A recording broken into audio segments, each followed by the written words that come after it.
Hello friends, Bharat Bhushan advocate again. अब हम शुरू कर रहे हैं अपने जीएसटी कोर्स का तीसरा चैप्टर, कंपोजिशन स्कीम। आप जानते ही होंगे कि जीएसटी में स्मॉल टैक्स पेयर्स के लिए एक कंपोजिशन स्कीम रखी गई है। ये उन व्यापारियों के लिए है जिनका लास्ट ईयर टर्नओवर 50 लाख या उससे कम था। ये मैन्युफैक्चरर्स और ट्रेडर्स को तो अवेलेबल है, लेकिन सर्विस प्रोवाइडर्स को अवेलेबल नहीं है।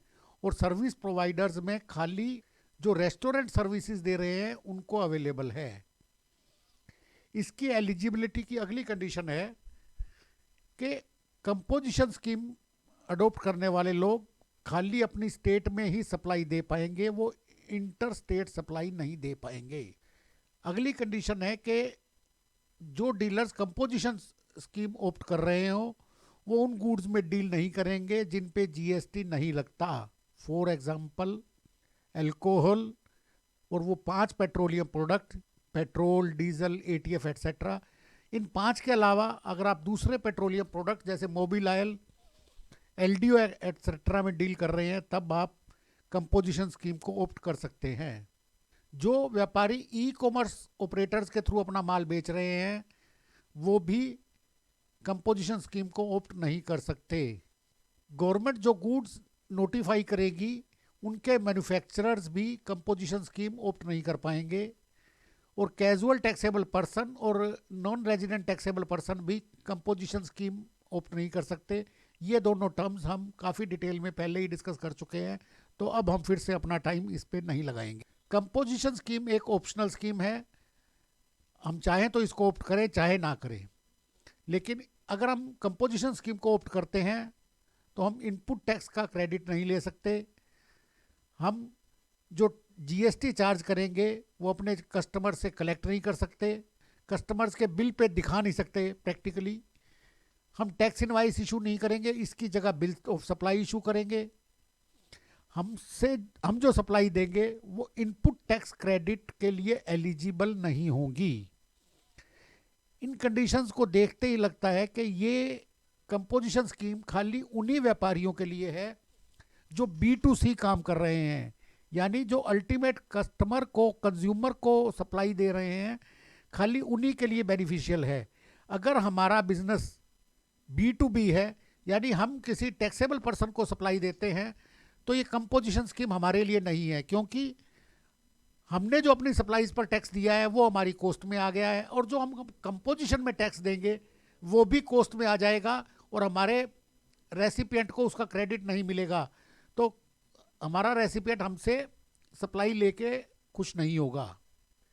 कंपोजिशन स्कीम अगर हम ऑप्ट करते हैं और उस सिचुएशन में किसी अनरजिस्टर्ड पर्सन से कोई भी सप्लाई लेते हैं, इवन हम अपनी छोटी मोटी रिपेयर जो भी करवा रहे हैं वो अदरवाइज भी अगर हम कंपोजिशन ऑप्ट नहीं करते हैं और जीएसटी में रजिस्टर्ड है, तब भी रिवर्स चार्ज में टैक्स देना पड़ता है, लेकिन तब हमें क्रेडिट मिल जाता है।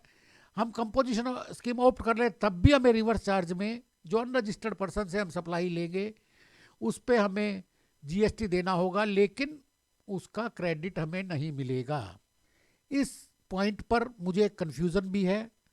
एज पर माई अंडरस्टैंडिंग जो रिवर्स चार्ज में कंपोजिशन स्कीम वाला असेसी जो जीएसटी देगा वो कंपोजिशन रेट पर देगा, लेकिन मेरा मानना है कि डिपार्टमेंटल अथॉरिटीज हो सकता है इस पे इंसिस्ट करें कि रिवर्स चार्ज में जो जीएसटी दिया जाएगा वो उस सप्लाई के स्टैंडर्ड रेट पे दिया जाएगा, ना कि कंपोजिशन रेट पे। लेकिन एक्ट में ये लिखा हुआ है कि रिवर्स चार्ज में ये समझा जाएगा कि recipient of supply he supplier है। तो अगर कंपोजिशन स्कीम वाले पर्सन को सप्लायर आप एज्यूम कर रहे हैं तो जो मेरे ऊपर रेट लागू है वही रेट होना चाहिए। अब जो कंपोजिशन सप्लायर जो टैक्स इनवाइस की जगह बिल ऑफ सप्लाई इशू करेगा उस पर मेंशन किया जाएगा composition taxable person not eligible to collect tax on supplies. ये जो मेरा बिल होगा उसके ऊपर स्पेसिफिकली लिखना होगा। मेरे साइन बोर्ड पे भी लिखा जाएगा कंपोजिशन टैक्सेबल पर्सन, और ये साल के फाइनेंशियल ईयर के शुरू से ही ऑप्ट करना होगा, जैसा कि सेंट्रल एक्साइज में नोट एसएसआई एग्जाम्पशन ऑप्ट की जाती थी, उसी एग्जाम्पशन की तरह ये एक बार ऑप्ट करने के बाद एक सिंपल डिक्लेरेशन डाल के कभी भी विड्रॉ की जा सकती है। हर साल इंटीमेशन देने की जरूरत नहीं है। ऑब्वियसली फर्स्ट ईयर जब से जीएसटी आ रहा है तो ये अपॉइंटेड डेट से इफेक्टिव होगी।